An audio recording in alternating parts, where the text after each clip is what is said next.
about the box out, but he definitely gets up a lot better. David and Robinson. He is a lot better on the offensive end as far as a shot goes. I don't remember how he did in the free throw department, but the guy's got a pretty nice hook. And when his right hand hurt, this guy played with his left hand and was still just dominating. Now, of course, this is against college competition, but if the guy can score with his left and his right, and he's that big, I don't know. You can't pass on that guy. He's a shoo-in, yeah. I would not pass on that guy. That's big. Even if I had Shaq on my team right now, even if I was the Heat and I had the #1 pick, I am taking Oden. So that's another question that I have. Will any team make a move to trade up? There is going to be big moves at the NBA draft tomorrow. Tomorrow there will be big moves, you think? Yeah, I wish I was going to be home to watch it. I think there's going to be big trades. There's a lot of big names being thrown around. Kevin Garnett? Yeah. Kobe Bryant. I don't know if Bryant's going to go anywhere. I doubt it, but I think you're going to see Garnett move to some capacity. Okay. I don't know where or how. I know that the Atlanta Hawks are really, really in a weird position with their third pick because there's nobody they really, really covet highly at the third pick.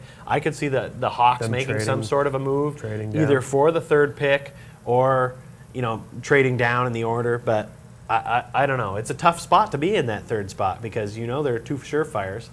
And me? Oh, come on. Come on. I got busted. You did get busted. Right on the scene. But anyway, I think that it's pretty obvious Oden and Durant are 1-2. I don't know who the Hawks are going to take, but like I said, I don't know if they're going to have the pick. Unfortunately, I don't care about the draft because everybody in the West got picks and nobody in the East got picks, which means the Celtics, the Bulls, the Pistons, all those teams that were good, like the Pistons and the Bulls last year, will continue to be decent and good. And the guys that were not good, like the Celtics, are going to continue to be not good. So I don't care about the draft because they don't do it fair.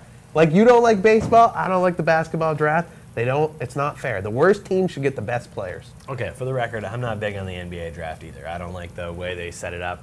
But in a way, it does give teams a chance to grow if you're just on the cusp, because if you're that team that just barely doesn't make the playoffs, you've got a shot to get the first overall pick, which is kind of interesting.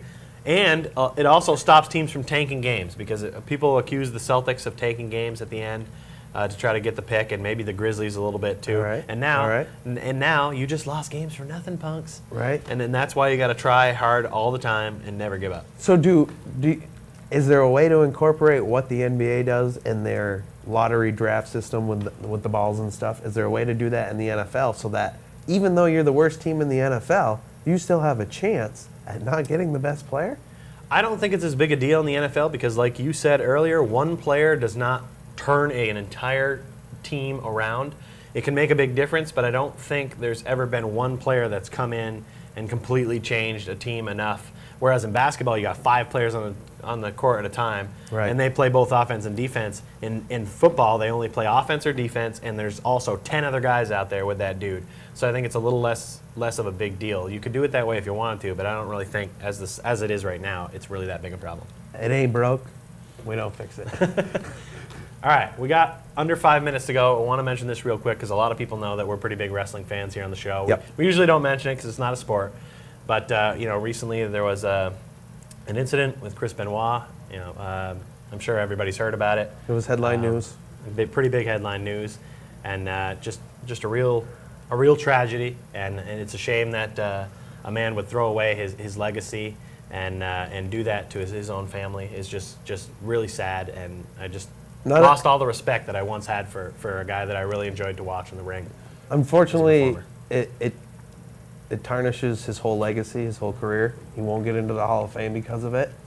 And to me, it kind of gives wrestling a black eye. Like, they've come a long way to get away from stereotypes and certain images and certain things, like, and this to me just kind of puts a black mark back on their resume. Like, they found steroids in his house, which I don't know if you've heard this. Anabolic steroids. Yes, I don't know if you've heard this, but they did find out what the steroids were for, and they were for Benoit was injecting his son with human growth hormone because they felt his son was too small. He was almost dwarf-like, and they were doing it. I don't know if it was legal, illegal, or not, but just so that people are aware, the steroids and the events that took place I don't believe they were connected. I don't think you can connect them at all.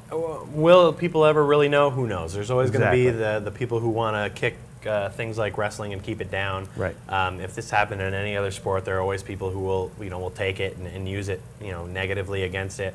And it's a real shame, like you say. I think it's a black eye, it's a headlock on wrestling, if you will. Yep. And it's too bad because it shouldn't really reflect them. This is a man who made a decision on his own.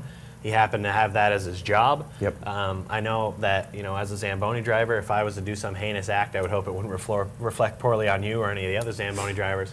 But Correct. because of what he does and the way Because he of the is, and profession. he's out there in the community, he's kind of a bigger deal. And it really is a shame that this had to happen. And obviously, everybody here at Talking Trash involved with it. And our hearts go out to the entire family and all the fans.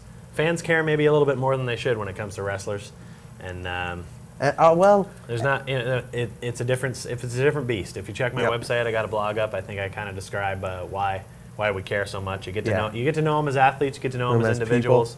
they're And it's a shame. like we said, we've talked about this all day, but like we've said, guys go out on the baseball field, they play baseball, that's who they are.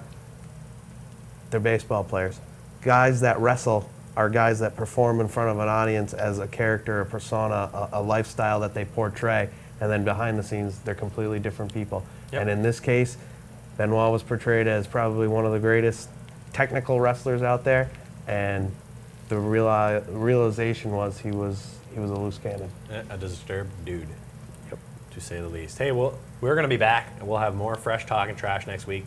We'll have our 3-man booth. We'll have dual Goyettes in studio. That could be scary. It's always scary when your brother comes. And by the way, I hear the phone ringing back there. He's going to be too late. He's calling. Thanks for coming. We'll see you next week.